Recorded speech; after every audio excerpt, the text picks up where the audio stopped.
எல்லாருக்கும் என் அன்பான வணக்கங்கள். இன்றைக்கி நம்ம பார்க்க போகிறது 183வது வீடியோ. இதில் இந்த புக் ரிவ்யூவில் நம்ம இன்றைக்கி பார்க்க போகிற அத்தியாயங்கிறது 10வது சாப்டர். ஓகே, இந்த 10வது சாப்டரில் your right to be rich அப்படின்னு தான் டைட்டிலே கொடுத்துருக்காரு. இந்த 10வது சாப்டரை 2 வீடியோவாக பார்க்கலாம். ஃபஸ்ட்டு ஹாஃப் ஒரு வீடியோ, செகண்ட் ஹாஃப் இன்னொரு வீடியோ, அந்த மாதிரி. ஓகே, இந்த வீடியோ இதுக்கு அடுத்த வீடியோவும் 10வது சாப்டரை பற்றினது. இதில் அவர் என்ன சொல்கிறாருன்னா, your right to be rich அப்படின்னா என்ன? அதாவது உங்களுக்கு நீங்கள் ஒவ்வொருத்தவங்களும் இந்த உலகத்துக்கு வந்தது பணத்தோட, சுக சௌகரியங்களோட, சந்தோஷமாக வாழறதுக்கு தான் இந்த உலகத்துக்கு வந்திருக்கீங்க. அப்போ உங்களோட உரிமை, உங்களோட அவகாசம், உங்களோட உரிமையாக்கும் பணக்காரனாக வாழறது அப்படின்னு சொல்கிறார் அவர். அதாவது ஒவ்வொரு மனுஷனும், இப்போ பணக்காரன் ஏழைன்னு எடுத்துக்கிட்டிங்கன்னா, பணக்காரன் ஏழை, மிடில் கிளாஸ், நடுத்தர வர்க்கம் அப்படிங்கிறோம் இல்லையா? இப்போ 90% ஆள்காரும் எப்படி இந்த சராசரி வாழ்க்கை, நடுத்தர வர்க்கம், இப்போ அதுக்கப்புறம் ரொம்ப கீழே உள்ள வர்க்கம், அந்த மாதிரி தான் நம்ம வாழ்ந்துட்டுருக்கோம். நிறைய பேர் ரொம்ப நல்ல பணக்காரங்கிறது ஒரு 10% தான், 10% தான். அதுலேயும் 1% டாப்பு க்ரீமு, இலான் மஸ்க்கு, இங்கே இருக்கிறதெல்லாம் விட்டுட்டு நான் செவ்வாய் கிரகத்தில் தான் வீடு கட்டிகிட்ருப்பேன் அப்படின்னு நினைக்கிறதுக்கு ஒரு மனுஷனுக்கு, இலான் மஸ்க் மாதிரி ஒரு பெரிய ஆளுக்கு தோணும்னா, அவர் கையில் எவ்வளவு பணம் இருக்கணும், அவருக்கு எவ்வளவு செலவு பண்ணுறதுக்கு உண்டான ரிசோர்ஸ் பணம் இருந்தால் அவர் அந்த மாதிரி திங்க் பண்ணுவார். நம்ம மேக்ஸிமம் சிட்டிக்குள்ளே போகலாமா, ஒரு ஃப்ளாட் வாங்கலாமா, அதோ இடம் வாங்கி வீடு கட்டலாமா, அவ்வளோதான் நம்ம நினைக்கிறோம் இல்லையா? அவருக்கு செவ்வாய் கிரகத்தில் போய் நான் குடியிருக்கணும் அப்படின்னு ஆசை வந்ததுன்னா, அப்போ எவ்வளோ பணம் இருந்ததுன்னா அவரால் அப்படி நினைக்க. ஸோ அந்த லெவலுங்கிறதெல்லாம் வேறு. நமக்கும் அந்த லெவலுக்கும் நமக்கு அவ்வளோ தூரம் போக வேண்டிய அவசியமே இல்லை. அதெல்லாம் வேறு. ஓகே, சாதாரணப்பட்ட வாழ்க்கையில் பற்றி தான் நம்ம இங்கே பேசிகிட்ருக்கோம். ஓகே, அப்போது மணி இஸ் எ சிம்பல். அதாவது இவர் என்ன சொல்கிறாருன்னா, டாக்டர் ஜோசப் மர்ஃபி என்ன சொல்கிறாருன்னா, உங்களுக்கு நம்ம ஒவ்வொருத்தவங்களும் இந்த உலகத்துக்கு வந்தது பணத்தோட, சுக சௌகரியத்தோட, ரிச்சாக வாழணும், ஹாப்பியாக வாழணும் அப்படிங்கிற நோக்கத்தில் தான் கடவுள் நம்மளை படைச்சி இங்கே விட்டுருக்காரு. இது ஒவ்வொருத்தனோடையும் அடிப்படை உரிமை அப்படின்னு சொல்கிறார். ஆனால் ப்ராக்டிக்கலாக பார்க்கும்போது அப்படி இது எல்லாரோடையும் அடிப்படை உரிமைன்னு சொல்கிறதுக்கு இல்லை. நான் அதில் ஒத்துக்க மாட்டேன். ஓகே, இப்போ எல்லாத்துக்கும் இப்போ நம்ம இந்தியா சுதந்திர நாடு, சுதந்திரமாக இருக்கோம், நமக்கு இஷ்டத்துக்கு வேலை செய்கிறோம், இஷ்டத்துக்கு சம்பாதிக்கிறோம், அதெல்லாம் வேறு. ஆனால் எல்லாருமே ரிச்சாக இருக்கணுங்கிறது உங்களோட அடிப்படை பிறப்புரிமை அப்படின்னு நம்மளால் சொல்ல முடியாது. ஆனால் நம்மளால் முடிஞ்ச வரைக்கும் பணம் சம்பாதிக்கலாம், ஹாப்பியாக இருக்கலாம். அதில் இந்த குறுக்க வர்றதுக்கு எதுவுமே கிடையாது. அவங்கவுங்க மனசு ஆட்டிடியூட், மென்டல் ஆட்டிடியூட் எப்படி இருக்கோ அதுக்கேற்ற மாதிரி நம்ம பணம் பண்ணிக்கலாம். ஓகே, இப்போ நிறைய பேர் கஷ்டப்பட்டுட்ருக்காங்க, கைக்கும் வாய்க்கும் போராட்டம் அப்படிங்கிற மாதிரி ஏகப்பட்ட லோன் கொடுக்குறாங்க. இருக்கிறதெல்லாம் லோனில் வாங்கி வீட்டில் நிறச்சிட்டு, சம்பளம் வரும்போது இருக்கிறதெல்லாம் இஎம்ஐக்கு அடைச்சிட்டு, அப்புறம் 5ஆம் தேதியிலேருந்து திருப்பியும் பணத்தட்டுப்பாடு, பண கஷ்டம், அடுத்த மாதம் சம்பளத்துக்காக காத்துட்ருக்கோம். அடுத்த மாதம் சம்பளம் வந்தால் கூட இனிமேலும் இது மாதிரி தான் இப்படி ஒரு 10 வருஷத்துக்கு ஓடும். ஏன்னா இருக்கிறதெல்லாம் வாங்கி போட்டாச்சு லோனில், அப்போ இஎம்ஐ அடைக்கிறதுக்கு தான் என் சம்பளம் அப்படிங்கிற கணக்கில் போகிறவங்களும் இருக்காங்க இல்லையா? நிறைய பேர் அப்படி தான் இருக்காங்க. அப்போது அவர் என்ன சொல்கிறாரு, இந்த கஷ்டப்படணும், அதாவது ஏழையாக வாழணும், ஏழையாக வாழறது நல்லது, இல்லைன்னா ஏழையாக வாழறது தான் என் தலையில் எழுத்து அப்படின்னு சொல்லாதீங்க. அது உண்மை. இப்போ கடவுள் என்னை ஏழையாக தான் படைச்சாரு அப்படின்னு சொல்கிறதெல்லாம் ஒன்றும் இல்லை. கடவுளுக்கு எந்த ஏழை பணக்காரன், படித்தவன் படிக்காதவன், அந்த ஜாதி இந்த ஜாதின்னு கடவுளுக்கெல்லாம் எந்த வித்தியாசமும் கிடையாது. அப்போது அதை பணத்தை பொறுத்த வரைக்கும் பணத்தை பற்றி நெகட்டிவாக பேசக்கூடாது. அதுதான் இவர் இங்கே மெயினாக சொல்கிறார். அவர் சில பாயிண்ட்ஸ் பணத்தை பற்றி பேசுகிறார் இந்த சாப்டரில். ஓகேயா? It is your right to be rich. உங்களோட ஒவ்வொருத்தனும் பணக்காரனாக வாழறதுங்கிறது உங்களோட அடிப்படையான உரிமை அப்படின்னு சொல்கிறாரு. அது உரிமையாக தேவையாங்கிறதெல்லாம் நம்ம ரொம்ப சிந்திச்சு பார்க்க வேண்டிய ஒரு விஷயம். ஓகே, அது ஒன்று. ரெண்டாவது, அப்போது பணம் இருக்கிறவனை பார்த்து நம்ம வயிறு எறியக்கூடாது. பணத்தை பார்த்து பணம் நம்மளை விட நிறைய பணம் இருக்குது, ரொம்ப வசதியோடு வாழ்கிறான், அப்படின்னு பார்க்கும்போது அவனை பற்றி மோசமாக பேசக்கூடாது, பணத்தை பற்றி மோசமாக பேசக்கூடாது. அதான் சொல்கிறாங்களே ஃபில்த்தி ரிச் அப்படிம்பாங்க. ஃபில்த்தி ரிச்சுங்கிறதே ரொம்ப தப்பான ஒரு எக்ஸ்ப்ரெஷன். ரிச்னஸ்ங்கிறது அது எப்படி ஃபில்த்தி ஆகும்? ஃபில்த்தின்னா என்ன தெரியுமா? அழுகி போனது, நாத்தம் அடிக்கிறது, அதெல்லாம் தான் ஃபில்த்துனா அசிங்கம், அழுக்கு. அசிங்கம்னா என்ன? அழுக்கு.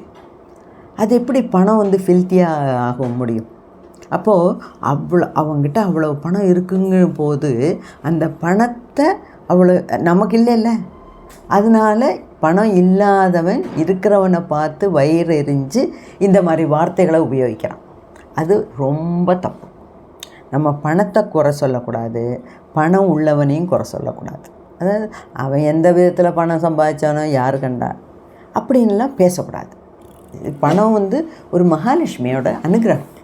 அப்போ மகாலட்சுமியோட அனுகிரகம் ஒரு ஆளுக்கு இருக்கும்போது தான் பணம் வர முடியும். அப்போ பணத்தை அப்படி இருக்கும்போது மகாலட்சுமி ஒருத்தனை தேர்ந்தெடுத்து அவனுக்கு பணத்தை கொட்டி கொடுத்துருக்காங்கன்னா அவனு ஏதோ புண்ணியம் செஞ்சுருக்கான். அவன் எவ்வளவோ புண்ணியம் போன ஜென்மம் செஞ்சதுனால தான் அவன் கையில் இப்போ பணம் பொருளுது. அவன் மட்டும் இல்லை, அவனோட அம்மா அப்பா, அவங்களோட அம்மா அப்பா தலைமுறையாக நல்லது செஞ்சால் மட்டுமே தான தர்மம் செய்யணும், கஷ்டப்படுறவங்களுக்கெல்லாம் பணம் கொடுத்து உதவி பண்ணணும். காசாக தான் கொடுக்கணும்னு இல்லை, துணிமணி வாங்கி கொடுக்கலாம், சாப்பாடு வாங்கி கொடுக்கலாம், எவ்வளோ படிக்க வைக்கலாம், எவ்வளவோ விதத்தில் உதவி பண்ணலாம். அந்த மாதிரியெல்லாம் நம்ம முன் ஜென்மங்களில் செஞ்சுருந்தா தான் இந்த ஜென்மத்தில் பணத்துக்கு எந்த தட்டுப்பாடும் வராமல் இருக்கும். ஓகே, அப்போ அதனால் வெறுமனே இது என்னோட பிறப்பு உரிமை, நான் பணக்காரனாக இருக்கிறது ஒவ்வொருத்தவனோடையும் பிறப்புரிமைன்னு சொல்கிறதுல எனக்கு நம்பிக்கை இல்லை. பிறப்புரிமைனா அது வேறு.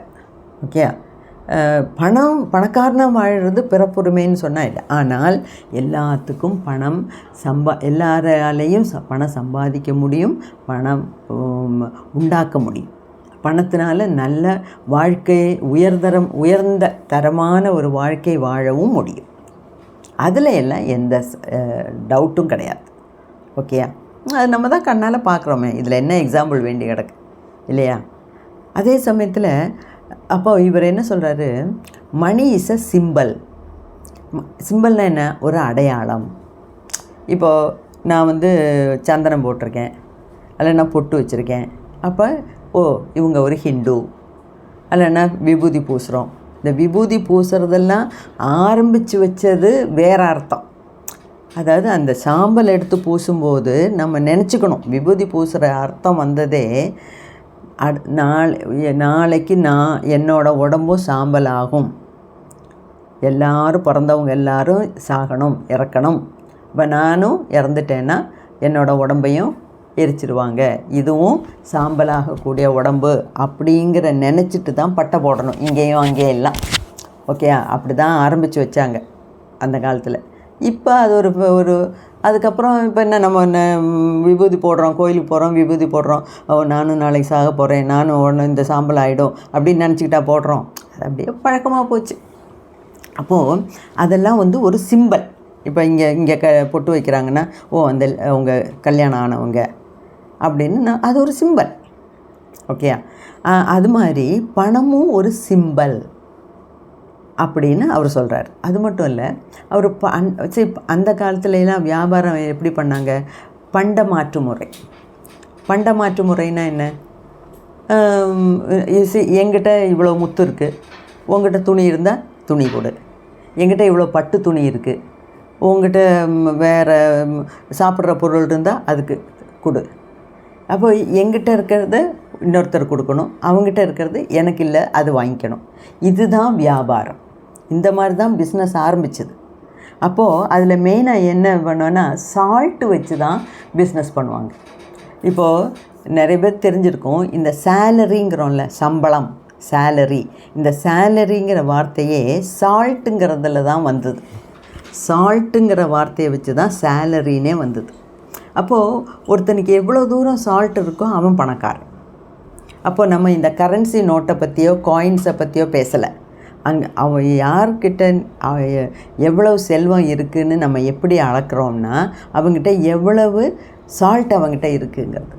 அதே மாதிரி கொஞ்ச நாள் கழிச்சோன்னே எவ்வளவு தூரம் அவங்ககிட்ட கால்நடைகள் இருக்குது, ஆடு மாடுகள் வச்சுருக்கான், எவ்வளோ பண்ணையார் அப்படிங்கிறோம் இல்லையா, எவ்வளோ பண்ணை வச்சுருக்கான், எவ்வளோ ஆடு மாடு வச்சுருக்கான், எவ்வளோ கோழி வச்சுருக்கான், அதை வச்சு அவன் பணக்காரனா இல்லையான்னு நினைக்கிறாங்க. அந்த மாதிரி இப்போது அதெல்லாம் இப்போ ஒருத்தங்கிட்ட 1000 ஆடு இருக்குது. 1000 ஆட்டையும் ஓட்டிகிட்டு போய், இல்லைன்னா 500 ஆட்டை மார்க்கெட்டுக்கு ஓட்டிகிட்டு போய் அதை வச்சு தான் வியாபாரம் பண்ணணுன்னா அது கஷ்டம். அதனால தான் அந்த காலத்தில் சந்தைன்னு சொல்லி எல்லோரும் அவங்கவுங்க கையில் இருக்கிறத கொண்டு வந்து பண்டமாற்று முறையில் வியாபாரம் பண்ணி வாழ்ந்தாங்க. ஓகே, அப்போ இதெல்லாம் இந்த மாதிரி பொருளை எல்லாம் எடுத்து போகிறது கஷ்டமாக இருக்குதுன்னு சொல்லி தான் எல்லாத்துக்கும் காமனாக இந்த கரன்சி நோட்டு அப்படின்னு ஒரு ஐடியா வந்தது. ஓகே, அதை தான் இப்போ நம்ம ஃபாலோ பண்ணிகிட்ருக்கோம். ஸோ பணங்கிறது ஒரு சிம்பல், ஒரு அடையாளம் அப்படின்னு சொல்கிறார். அப்புறம் எதுக்கு ஏன் இந்த இப்போ 90% மக்களும் கஷ்டப்படுறாங்க பணம் இல்லாமல், இல்லாட்டினா ஒரு மிடில் கிளாஸ் ஃபேமிலியாக, ஒரு ஆவரேஜ் ஃபேமிலியாக கைக்கும் வாய்க்கும் போராட்டமாகவே இருக்கே, ஏன் அப்படின்னு சொன்னார்னா, அப்படிங்கிறதுக்கு அவர் என்ன அர்த்தம் சொல்கிறாருன்னா, அதாவது அவங்கெல்லாம் பணத்தை மதிக்கிறதில்ல, பணத்தை மதிக்கிறதில்ல. அவங்க பணம் வேணும்னு நினைக்கிறாங்க. ஆனால் வெளியே பேசும்போது ஐ டோன்ட் லைக் மணி, பணத்தை வச்சு என்ன பண்ண முடியும், அதெல்லாம் சும்மா, பணத்தை வச்சா உங்களுக்கு சந்தோஷம் கிடைக்குமா, பணத்தினால உங்களுக்கு ஹெல்த்து கிடைக்குமா, பணத்தினால உங்களுக்கு மன நிம்மதி கிடைக்குமா, பணம் கொடுத்து மன நிம்மதி வாங்க முடியுமா அப்படின்லாம் பேசுகிறாங்க. ஆனால் அது வெளியே பேசுகிற பேச்சு. அப்போது மனசுக்குள்ளே ஆசை இருக்குது பணம் வேணும்னு, ஆனால் வெளியே பணத்தை பற்றி மோசமான விதத்தில் பேசும்போது டெஃபினட்டாக நிச்சயமாக அவங்கிட்ட பணம் சேரவே சேராது. மனசில் பணம் வேணும்னு இருக்குது, பணம் நல்லது, பணம் இருந்தால் நல்லா வாழ்க்கையை வாழலாம். அவன் பாரு 3 கார் வச்சுருக்கான், எவ்வளோ பெரிய வீடு வச்சுருக்கான், எப்படி வருஷம் வேர்ல்டு டூர் அடிக்கிறான், பசங்களையும் பொண்டாட்டியும் கூட்டிகிட்டு எங்கே எல்லாமோ ஊர் சுற்றுறான், என்ன ஜாலியாக இருக்கான். அதை பார்க்கும்போது ஒரு வயிற்றெரிச்சல் மற்றவங்களுக்கு, அந்த பொறாமை வயிற்றெரிச்சல் அந்த மாதிரி நினைக்கக்கூடாது, அந்த மாதிரி பேசக்கூடாது. பணத்தை பற்றி தப்பான விதத்தில் பேசக்கூடாது. ஃபில்த்தி ரிச், இந்த ஃபில்த்தி ரிச்சுங்கிறதே அந்த வார்த்தையே வரக்கூடாது. ரிச்னஸ்ங்கிறது வேறு, ஃபில்த்திங்கிறது, ரிச்னஸ் எவ்வளோ உயர்ந்த தரத்தில் இருக்க ஒரு குவாலிட்டி, ஃபில்த்திங்கிறது வெறும் தாழ்ந்த தரமுள்ள குவாலிட்டி. இது ரெண்டையும் ஏன் சேர்த்து பேசணும்? அப்போ நம்மள்ட்ட பணம் இல்லைங்கிறதுனால அவங்ககிட்ட இருக்க பணத்தை ஃபில்த்தி ரிச்சுன்னு சொல்லலாமா? சொல்லக்கூடாது இல்லையா? அப்போது பணத்தையோ பணம் உள்ளவனையோ நம்ம கிரிட்டிசைஸ் பண்ணக்கூடாது, கெட்ட விதத்தில் பேசக்கூடாது. ஓகே, அதனால்தான் அவங்களுக்கு பணம் சேர மாட்டேங்குது. ரெண்டாவது, ஒருத்தர் மணி அண்ட் பேலன்ஸ்டு லைஃப், அதாவது அவர் என்ன சொல்கிறாரு, அதாவது இன்னொரு குரூப் ஆஃப் ஆளுங்க பணம்லாம் இருந்தாலே பெரிய கஷ்டம், ரெஸ்பான்சிபிலிட்டி, அதை யார் காபந்து பண்ணுவான், பணம் இல்லாமல் ஏதோ அன்னாடங்காச்சியாட்டு அப்படியே வாழ்ந்துட்டு போகலாம், அதுதான் நல்லதுப்பா. சிலவங்க சொந்த வீடே தலைவேதனைங்கிறாங்க, வாடகை வீட்டில் இருந்துட்டு போயிட்டே இருக்கணும் அப்படிங்கிறாங்க. அதெல்லாம் என்ன மைண்ட் செட்டுன்னு எனக்கு புரிய மாட்டேங்குது. வாடகை வீட்டில் இருக்கிறத விட சொந்த வீட்டில் இருக்கிறது எப்போவுமே நல்லது தான் இல்லையா? ஆனால் சிலவங்க அப்படிலாம் தான் பேசுகிறாங்க. ஸோ தப்பான விதத்தில் பேசக்கூடாது. பணத்தை பற்றியோ பணக்காரனை பற்றியோ கெட்ட விதத்துலேயோ தப்பான விதத்துலேயோ பேசக்கூடாது. ரெண்டாவது, ஒருத்தர் சொன்னாராம், ஐ எம் ப்ரோக்னா என்ன? நான் சுத்தமாக காசே இல்லாதவன், பயங்கரமான ஒரு கடனாளி, என்கிட்ட காசே கிடையாதுப்பா அப்படிங்கிற ஐ எம் ப்ரோக். அப்புறம் ஐ டோன்ட் லைக் மணின்னா என்ன அர்த்தம்?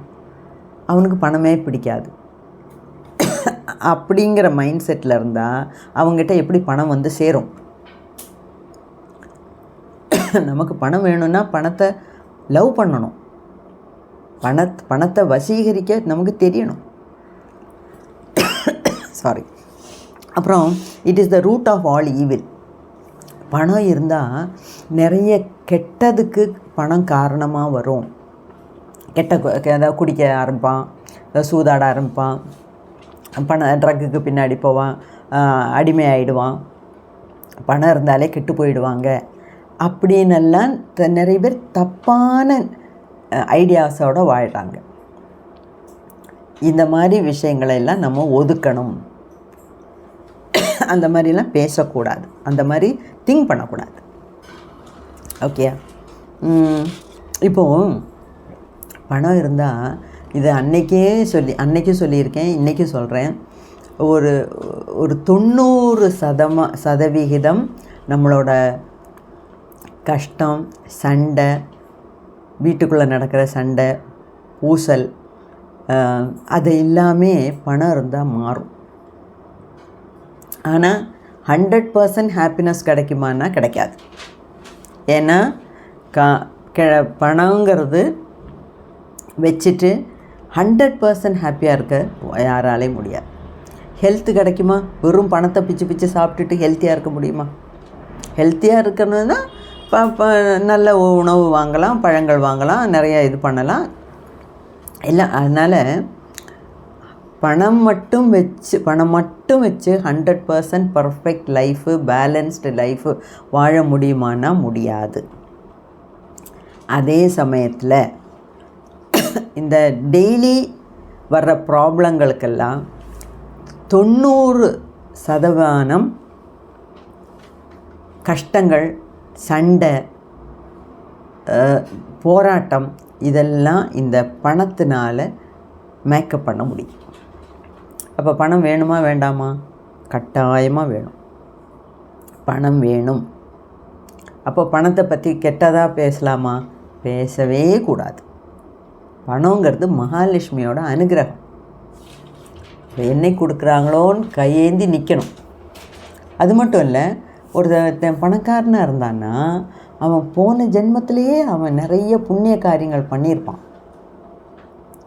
அவன் மட்டும் இல்லை, அவன் தலைமுறையே பண்ணியிருக்கோம். அதனால தான் இந்த ஜென்மத்தில் ரிச்சாக இருக்கான். பிறந்ததுலேருந்தே நல்லா ரிச்சாக இருக்கான். அது அவன் செஞ்ச புண்ணியம். அப்போது அவனை பார்த்து வயிறு எறியக்கூடாது. அவன் ஏதோ புண்ணியம் பண்ணியிருக்கான், அவன் இப்போ நல்லா வாழறான், சரி நம்மளும் நம்மளால் முடிஞ்ச வரைக்கும் புண்ணியம் பண்ணுவோமே, நம்மளால் முடிஞ்ச வரைக்கும் நல்லது செய்வோமே அப்படின்னு தான் நினைக்கணும். யார் கண்டா நான் இந்த ஜென்மத்தில் நல்லா கஷ்டப்பட்டு உழைச்சி அதுலேயும் கொஞ்சம் சேமித்து வச்சு அதுலேயும் கொஞ்சம் தான தர்மத்துக்கெல்லாம் உபயோகித்தோம்னா அடுத்த ஜென்மத்தில் இதை விட நல்ல லைஃப் கிடைக்கும் நமக்கு, இல்லையா? அதெல்லாம் தான் சொல்கிறார். அது மட்டும் இல்லை, சிலவங்க என்ன சொல்கிறாங்க, நினைக்கிறாங்க ஏழையாக இருக்கிறதே பெட்டர், ஏழையாக இருக்கிறதே தேவையில்லை அப்படின்னு நினைக்கிறாங்க. அந்த மாதிரி நினைக்கிறதும் தப்பு. ஏன்னா ரொம்ப பணக்காரனாக இருந்தால் ரொம்ப இதெல்லாம் வரும்பா, ரெஸ்பான்சிபிலிட்டி எல்லாம் வரும், வேண்டாம். இந்த மாதிரி ஏதோ சம்பாதிச்சோமா, மாதம் சம்பளம் வாங்கினோமா, சாப்பிட்டோமா, இஎம்ஐ அடைச்சோமா, ஏதோ அப்படி போயிட்டே இருக்கலாம், இதுதான் நல்லது. சிலவங்க அப்படி தான் நினைக்கிறாங்க. சிலவங்க பணக்காரனை பார்த்து வயிறு எறிகிறாங்க, சிலவங்க பணக்காரனை பார்த்து பொறாமப்படுறாங்க. அதனால சிலவங்க பணத்தை கெட்டதுன்னு சொல்கிறாங்க. சிலவங்க என்ன சொல்கிறாங்க, நான் இப்படியே ஏழையாகவே இருந்துக்கிறேன்ப்பா, நான் இப்படியே இருந்துக்கிறேன், எனக்கு இதுக்கு மேலே பணம் எல்லாம் வேண்டாம், அது லாக்கரில் கொண்டு வைக்கவும், கோல்டு வாங்கவும், அதுக்கு இன்கம் டேக்ஸ் அடைக்கவும் தலைவேதனை, யாருக்கு வேணும் இதெல்லாம்? அப்படின்னு நினைக்கிறவங்களும் இருக்காங்க. அப்போ அப்படியெல்லாம் நம்ம நினச்சோம்னா ஒரு காலும் நம்ம பணக்காரன் ஆக முடியாது. எப்போவுமே இந்த தொட்டுக்கோ தொடச்சிக்கோங்கிற மாதிரி தான் கைக்கும் வாய்க்கும் போராட்டம் தான் எப்போவுமே நடக்கும். ஓகே, ஸோ இந்த மாதிரி குவாலிட்டிஸ் எல்லாம் நமக்கு நல்ல குவாலிட்டிஸை வளர்த்துக்கணும், கெட்ட குவாலிட்டிஸை அப்போவே வேரோட பிடுங்கி எறியணும், எஸ்பெஷலி பணத்தை பற்றின விஷயங்களில். அப்போ பாவர்ட்டி இஸ் அ மென்டல் டிசீஸுங்கிறார். அப்போ நீ ஏழையாக இருக்கன்னா அது உன்னோட மனோபாவம் அப்படி, அதனால தான் நீ காலம் பூரா ஏழையாகவே இருக்க. ரெண்டாவது, நம்ம பணத்தோட நல்ல செழிப்பாக ஆரோக்கியமாக நல்லா வாழணுன்னா அதை நம்மளோட மைண்ட் செட் அப்படி இருக்கணும். அப்போ தான் எப்போதும் சொல்லுவாங்க, கையில் பைசா இல்லைன்னு சொல்லுவாங்க சிலவங்க, எதுக்கு எடுத்தாலும். சிலவங்களுக்கு உண்மையிலே பைசா இல்லை, அதனால் இல்லைங்கிறாங்க. சிலவங்க பணத்தை நிறையா வச்சுக்கிட்டே என்கிட்ட இல்லைப்பா, என்கிட்ட ஏது பைசா இல்லை. இந்த இல்லைன்னு சொன்னாலே மகாலட்சுமி அவங்கள விட்டு தூரமாக ஓடி போயிடுவாங்க. அதுதான் அந்த மாதிரி இல்லைங்கிற வார்த்தையே வரக்கூடாது. நெகட்டிவாக ஒரு வார்த்தை கூட நம்ம பேசக்கூடாது. எஸ்பெஷலி மணியை பற்றி சிந்திக்கும்போது நம்ம நெகட்டிவாக எதுவுமே பேசக்கூடாது. பணம் எல்லாம் சரி இல்லை, எல்லாத்துக்கும் இல்லை, ஒன்றத்துக்கும் லாய்க்கு இல்லை, எல்லாம் அப்படியாக்கும் இப்படியாக்கும். ரெண்டாவது என்ன நினைக்கிறாங்க, பணம் நிறையா இருக்கிறவனுக்கு வேறு ஏதோ இல்லாமல் போயிடும் அப்படின்னு. அதெல்லாம் தப்பான நினப்பு. ஏன் பணம் உள்ளவன் ஹாப்பியாக இல்லையா? பணம் உள்ளவன் ஹெல்த்தியாக இல்லையா?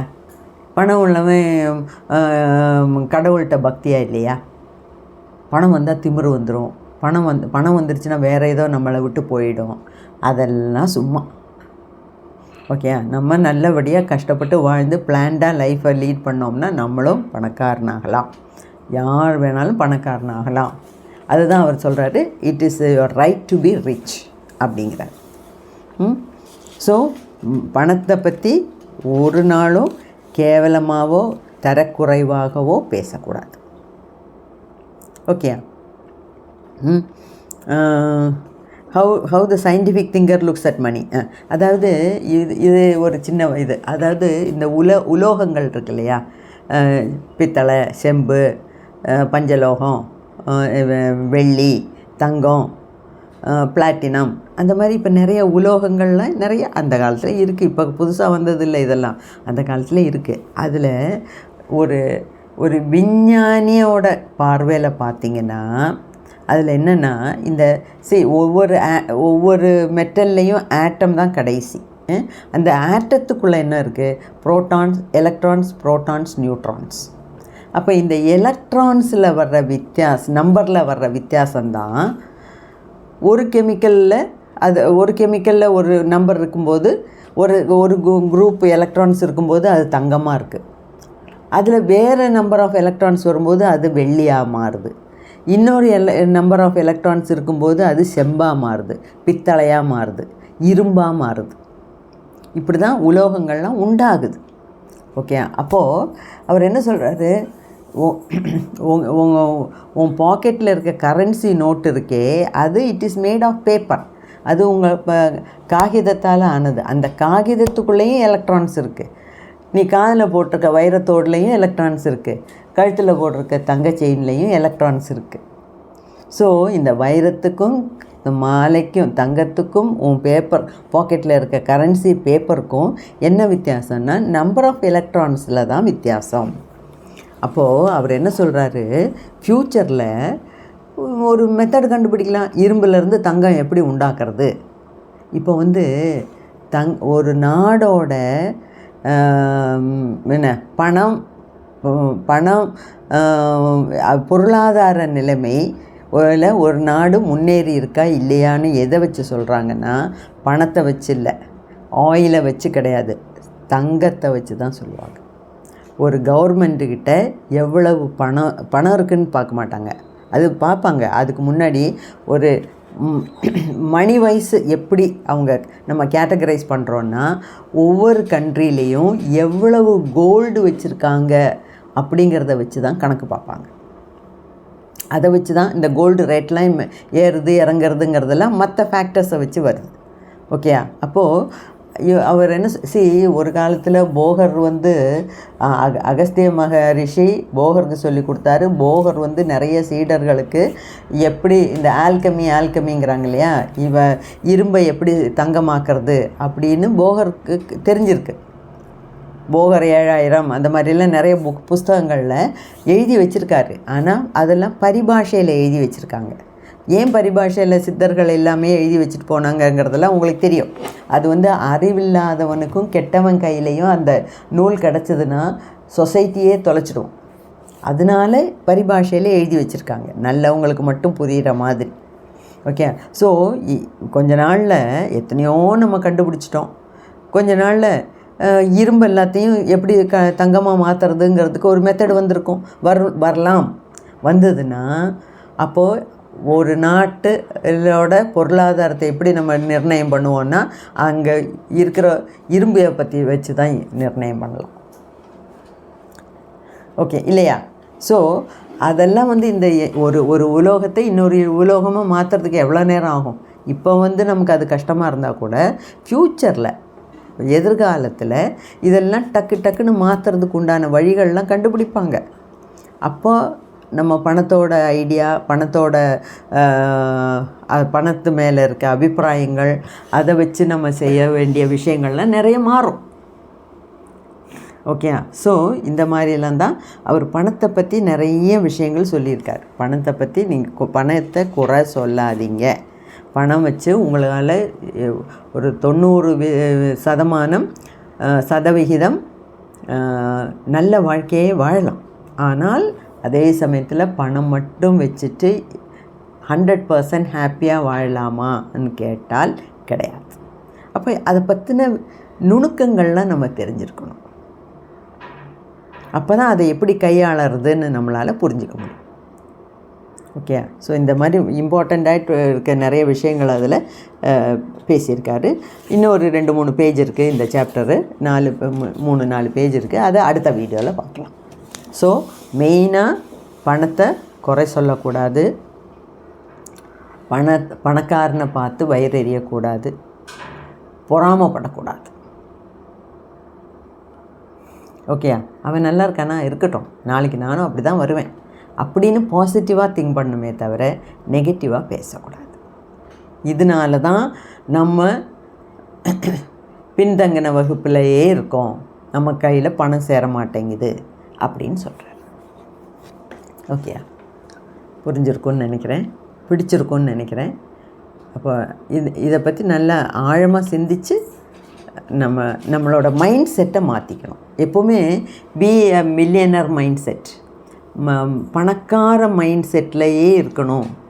அதாவது நான் பணக்காரன், என்கிட்ட பணம் இருக்குது, சிலவங்க பணமே இல்லாதவங்க இல்லைங்கிறாங்க, நிறைய பேர் பணத்தை வச்சுக்கிட்டே இல்லைங்கிறாங்க. அப்போ அந்த mind set, millionaire mind set நம்ம வளர்த்துக்கணும். அப்போ தான் பணம் நம்மள்கிட்ட வந்து சேரும் அப்படின்னு சொல்கிறாங்க. ஓகே, அதுவும் உண்மை தானே?